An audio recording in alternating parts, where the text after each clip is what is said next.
Meus irmãos, vocês conhecem o Deus soberano?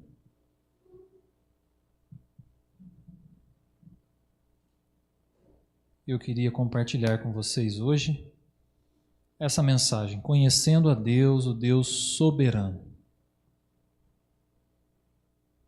E a primeira coisa que eu queria dizer para os irmãos é que eu descobri que a Bíblia, meus irmãos, ela nos revela a soberania de Deus, sabe quando? Nos momentos mais difíceis da vida dos personagens bíblicos. É nos momentos de luta, é nos momentos de dificuldade, nos momentos de dor, de lágrima, que os personagens bíblicos puderam experimentar a soberania de Deus. Pois é, parece estranho a gente ouvir isso, né? Mas foram nesses momentos em que os personagens bíblicos descobriram que Deus é soberano sobre tudo e sobre todos.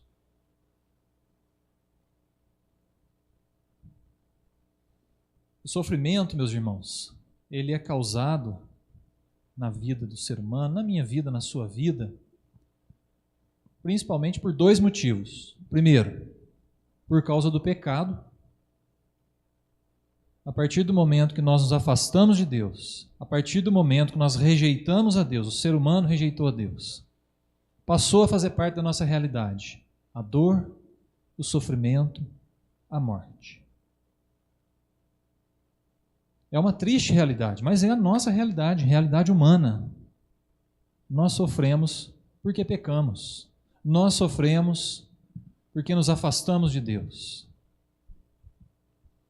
E um segundo motivo de sofrimento na nossa vida é o inimigo. Satanás quer nos ver sofrer. O inimigo quer nos ver lutando para baixo, deprimido, angustiado. O inimigo quer a nossa dor. E ele trabalha para isso.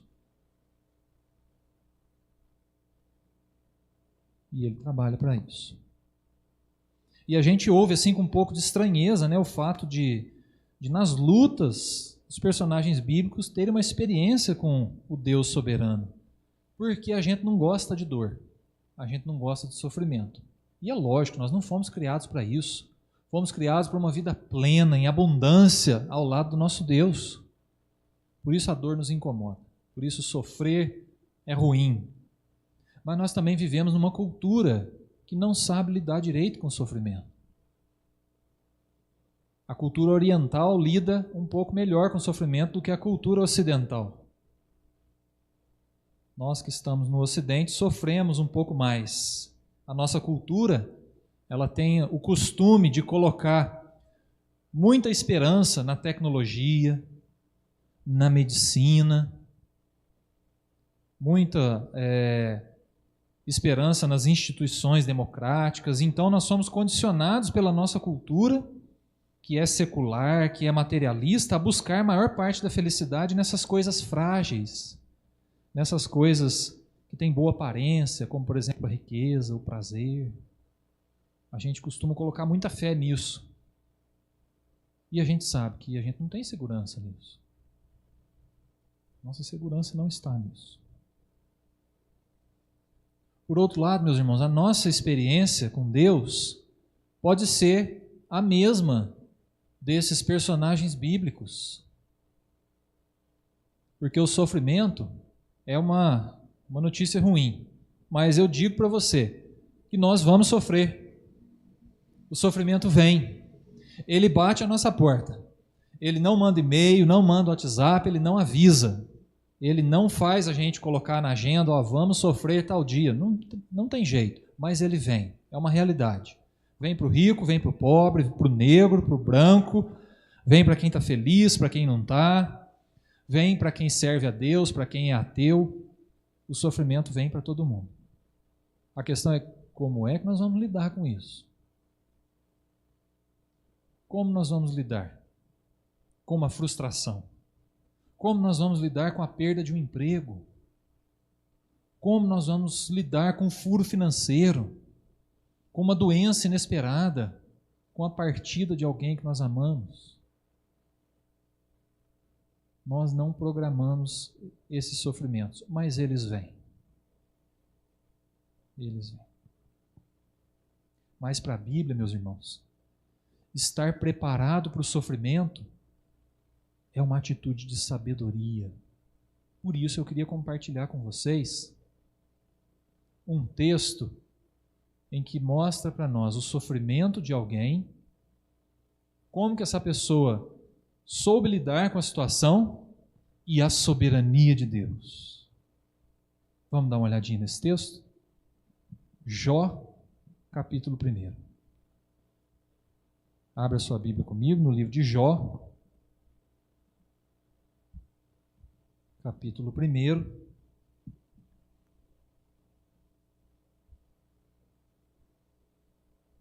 Quero ler com você todo o capítulo 1 e depois você mantenha sua Bíblia aberta e nós vamos recorrer ao texto vez ou outra. Diz assim a palavra de Deus no livro de Jó, no capítulo 1, versículo 1. Havia um homem na terra de Uz, cujo nome era Jó, homem íntegro e reto, temente a Deus e que se desviava do mal. Nasceram-lhe 7 filhos e 3 filhas. Possuía 7.000 ovelhas, 3.000 camelos, 500 juntas de bois e 500 jumentas. Era também muito numeroso o pessoal ao seu serviço, de maneira que este homem era o maior de todos os do Oriente. Seus filhos iam às casas uns dos outros e faziam banquetes, cada um por sua vez, e mandavam convidar as suas 3 irmãs a comer e beberem com eles. Decorrido o turno de dias de seus banquetes, chamava Jó seus filhos e os santificava. Levantava-se de madrugada e oferecia holocaustos segundo o número de todos eles, pois dizia: talvez tenham pecado os meus filhos e blasfemado contra Deus em seu coração. Assim o fazia Jó continuamente. Num dia em que os filhos de Deus vieram apresentar-se perante o Senhor, veio também Satanás entre eles. Então perguntou o Senhor a Satanás: de onde vens? Satanás respondeu ao Senhor e disse: de rodear a terra e passear por ela. Perguntou ainda o Senhor a Satanás: observaste o meu servo Jó? Porque ninguém há na terra semelhante a ele, homem íntegro e reto, temente a Deus e que se desvia do mal. Então respondeu Satanás ao Senhor: porventura Jó debalde teme a Deus?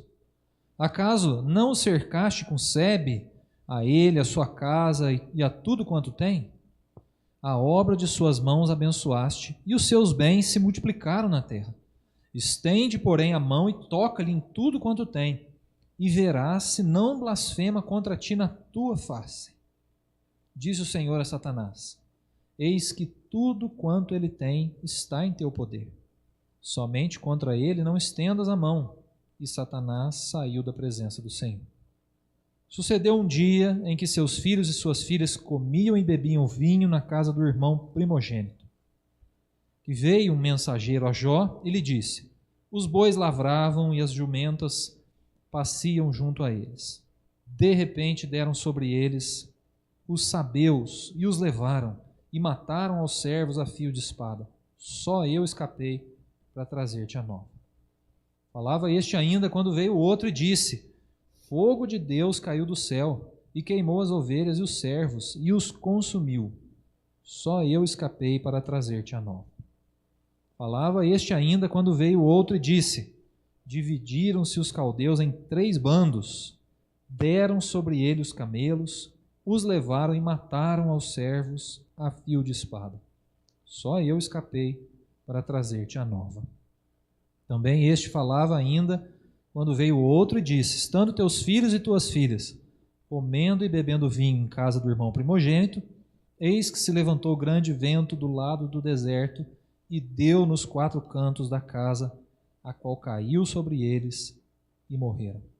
Só eu escapei para trazer-te a nova. Então Jó se levantou, rasgou seu manto, rapou a cabeça e lançou-se em terra e adorou. E disse: nu saí do ventre de minha mãe, e nu voltarei. O Senhor o deu e o Senhor o tomou. Bendito seja o nome do Senhor. Em tudo isso Jó não pecou, nem atribuiu a Deus falta alguma. Amém. Triste a história de Jó, não é? A gente lê a história de Jó, a gente fica chocado, a gente fica com dó, porque tem muita tragédia, tem dificuldade, tem luta. Por outro lado, a gente pensa assim, não, mas Jó não merecia isso. O cara era joia, não era? Era o membro de igreja que todo pastor quer.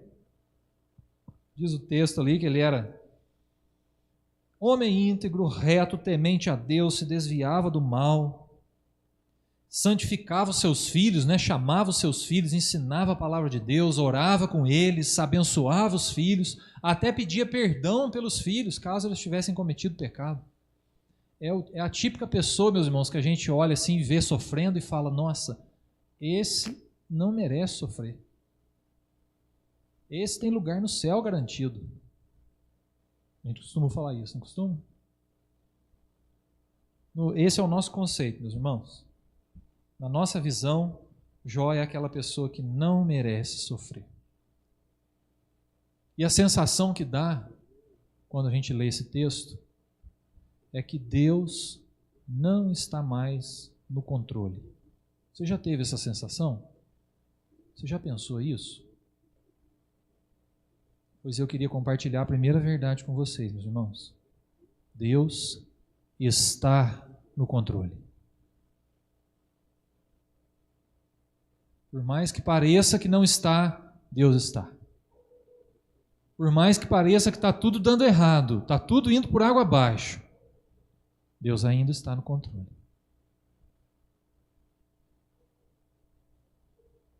Satanás quer que a gente pense o contrário. Satanás quer que a gente tenha convicção de que Deus nos abandonou. Deus não me ama mais. Deus não quer saber mais de mim. Aliás, meus irmãos, Satanás quer que a gente pense que é Deus que está produzindo o mal que nos atinge. Vocês notaram aqui no texto que isso não é verdade?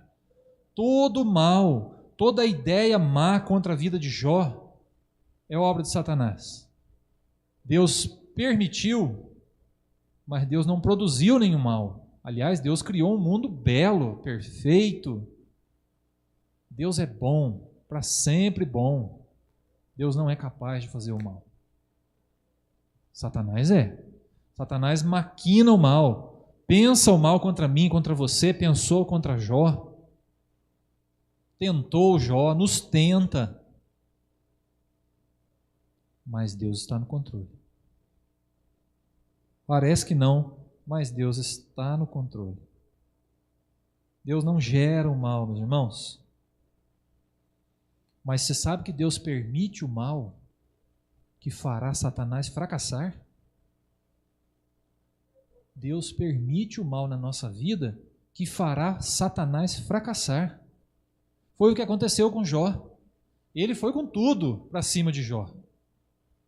Pegou as suas posses, seus bens materiais, o seu gado, os animais, a produção que ele tinha, tirou a vida dos filhos. Satanás jogou pesado. A gente precisa saber disso, que Satanás não está de brincadeira. Ele joga pesado. Ele vem com tudo.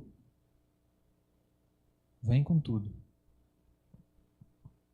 Mas Deus só permite, meus irmãos, na tua vida, aquilo que vai fazer Satanás fracassar. Se é que Deus é soberano sobre a sua vida.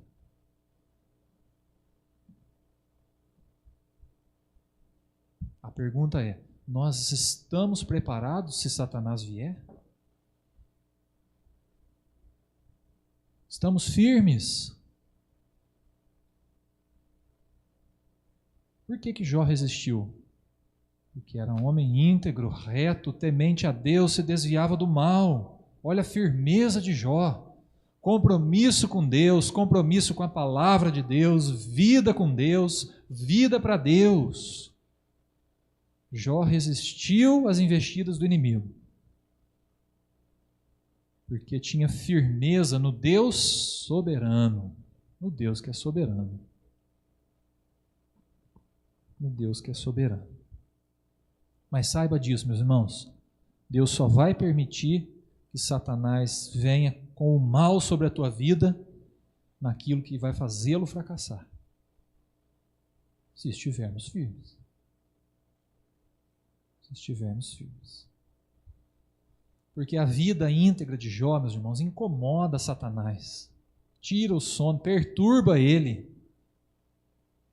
Quanto mais vida com Deus, mais Satanás vai querer fazer de você um alvo. Quanto mais profundidade você tiver na tua vida com Deus, mais você vai ser um alvo em potencial para Satanás.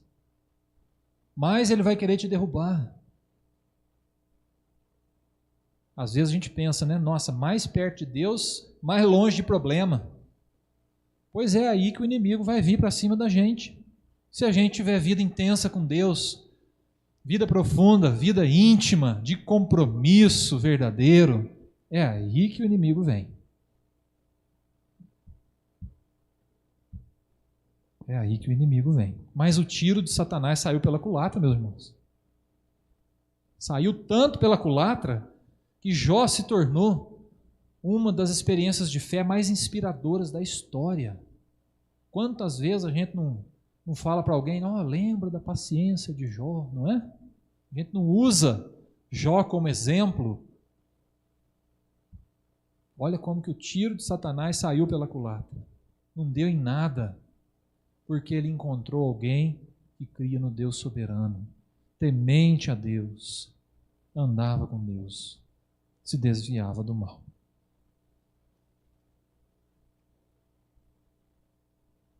Pergunto para você, você crê que Deus é soberano sobre a tua vida? Sobre o que acontece na tua vida, seja bom ou seja ruim? Você crê que a tua vida está nas melhores mãos, nas mãos do Deus soberano? Essa é a primeira verdade que eu queria compartilhar com você. Deus está no controle, meus irmãos. Deus está no controle. A segunda verdade, segunda e última, hoje só duas. Segunda e última verdade que eu queria compartilhar com você é que Deus quer ser soberano sobre a sua vida. A gente saber que Deus é soberano pode ser assim uma informação teológica muito bonita, interessante. Calvino, né? Declarou há 500 anos atrás que Deus é soberano, a soberania de Deus, fez um tratado sobre isso. Mas eu queria dizer para você, saber que Deus é soberano não é suficiente. Não é só uma ideia teológica, meus irmãos. Deus quer ser soberano sobre a minha vida, sobre a tua vida. Jó teve condição de vencer o inimigo, de derrotar as investidas de Satanás, porque Deus era soberano sobre a vida dele. Sobre a vida dele. O que nós devemos fazer diante desse Deus soberano? Só tem duas respostas, meus irmãos. Ou nós confiamos no Deus soberano, entregamos a nossa vida a Ele, ou nós rejeitamos. O problema é que quando nós rejeitamos o Deus soberano, sem saber, nós estamos colocando o nosso trenzinho nos trilhos de Satanás. Aí o caminho não é bom. Quando nós confiamos em Deus, como disse a Daça, a gente solta o cabo da nau, porque nós cremos que quem está conduzindo o nosso barco, o nosso trem, seja lá o que for, é Jesus. Nós estamos na mão do Deus soberano. Mas longe de Deus, meus irmãos, nós somos alvos fáceis para o inimigo. Alvos fáceis, presas fáceis. 1 Pedro 5 diz que o diabo anda em derredor como um leão querendo nos devorar. E se nós dermos brecha, ele dá o bote. Nos derruba. Traz tragédia. Faz a gente perecer, a gente estagnar. Por isso Deus quer ser soberano sobre a nossa vida, meus irmãos. Fazer parte da nossa história. E aí a gente entrega a nossa vida nas mãos dele. A questão é que se nós confiarmos em Deus, entregarmos a nossa vida a Ele, Satanás perde. Satanás é derrotado, o inimigo é derrotado. Quando nos rendemos às investidas do inimigo, nós não honramos a Deus. Por isso precisamos, meus irmãos, confiar nesse Deus soberano, entregar a nossa vida nas mãos desse Deus que é soberano sobre tudo, sobre todos e quer ser sobre nós também, sobre a nossa vida, sobre as nossas emoções, sobre as nossas finanças, quer ser soberano sobre o nosso casamento, na nossa casa, na nossa história. Deus quer reinar sobre a nossa vida. Se nós confiarmos no Deus soberano, resistirmos aos dias maus, Satanás perde. Por isso, meus irmãos, toda vez que um adolescente, um jovem, diz não ao vício do cigarro, Satanás perde. Toda vez que alguém diz não às drogas, Satanás perde. Toda vez que alguém diz não ao sexo barato, Satanás perde. Toda vez que alguém diz não à corrupção, à violência, Satanás perde. Toda vez que nós superamos as nossas próprias fraquezas, Satanás é derrotado. Por isso Deus quer ser soberano sobre a nossa vida, meus irmãos, para que a gente tenha condição de vencer as investidas do inimigo. A maior prova de que Deus era soberano sobre a vida de Jó está ali no versículo 20. Vocês notaram o que Jó fez depois de tanta tragédia, de tanta dor, de tanta luta? Diz o versículo 20: Jó se levantou, rasgou o seu manto, rapou a cabeça, lançou-se em terra e chutou o balde. O que ele fez? Adorou, meus irmãos. Isso é ou não é reconhecer que Deus é soberano? Que Deus está acima de todo problema, de toda luta, dificuldade? Jó adorou, Jó reconheceu que Deus é soberano. E ainda disse: nu saí do ventre da minha mãe, nu voltarei. O Senhor Deus, o Senhor o tomou. O Senhor deu e o Senhor o tomou. Bendito seja o nome do Senhor. Em tudo isso, Jó não pecou, nem atribuiu a Deus falta alguma. Homem firme, íntegro, confiava no Deus soberano. Sabia que a sua vida estava nas mãos certas. A Bíblia, então, meus irmãos, nos convida a crer no Deus soberano, confiar nesse Deus, entregar nossa vida, nosso futuro, família, profissão, tudo nas mãos desse Deus que é soberano, que tudo pode, que tudo sabe. E eu preciso perguntar: como é que está a tua vida hoje? Deus é soberano sobre a tua vida? Deus é soberano sobre as tuas emoções?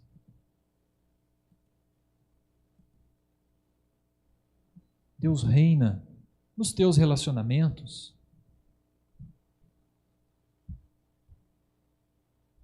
Para vencermos, meus irmãos, as lutas, os desafios, precisamos entregar a nossa vida nas mãos do Deus que é soberano, que tudo sabe, que tudo pode. Confie nesse Deus. Se entregue a esse Deus e você vai envergonhar o inimigo. Você vai derrotar o inimigo. Você vai vencer, inclusive na hora da luta, da dor, da dificuldade. Creia nesse Deus que é soberano. Para a gente encerrar, eu queria orar com você.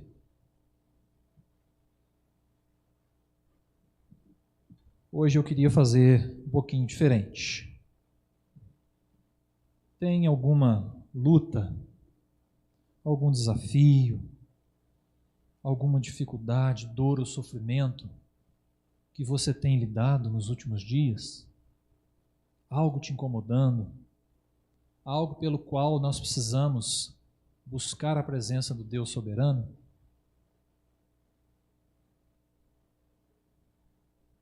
Se tiver, eu vou pedir que você se levante e venha aqui na frente, que eu quero orar com você. Vou pedir para o Gustavo vir aqui na frente, poder ajudar a gente aqui no violão, por gentileza.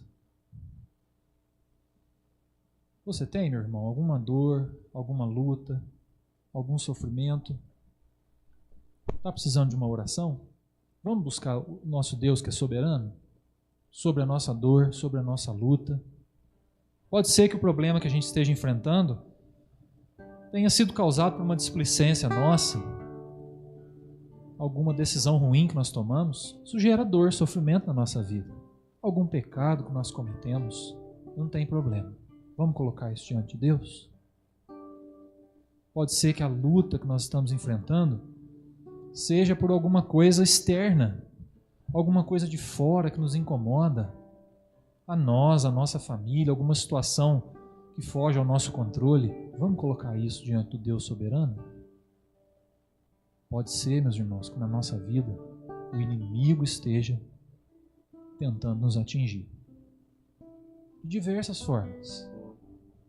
Vamos colocar isso na presença do Deus soberano? Se você quer uma oração, vem aqui na frente. Quero orar com você. Se alguém estiver aí na galeria, quiser também, só se colocar de pé.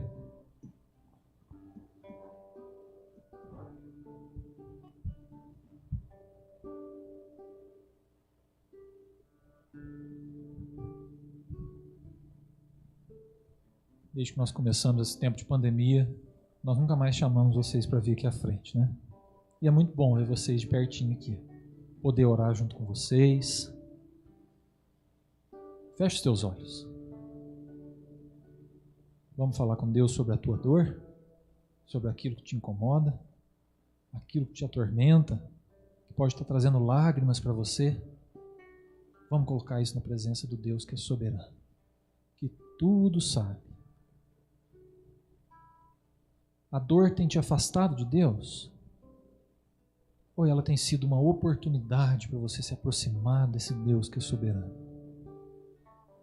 Para você confiar, depender mais desse Deus? Vamos orar. Senhor, nós temos, Pai, a convicção de que nós nada podemos, mas o Senhor tudo pode. Nós nada sabemos, mas o Senhor sabe todas as coisas, Pai.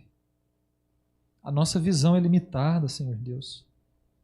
O nosso entendimento pequeno, raso, mas o Senhor tudo sabe.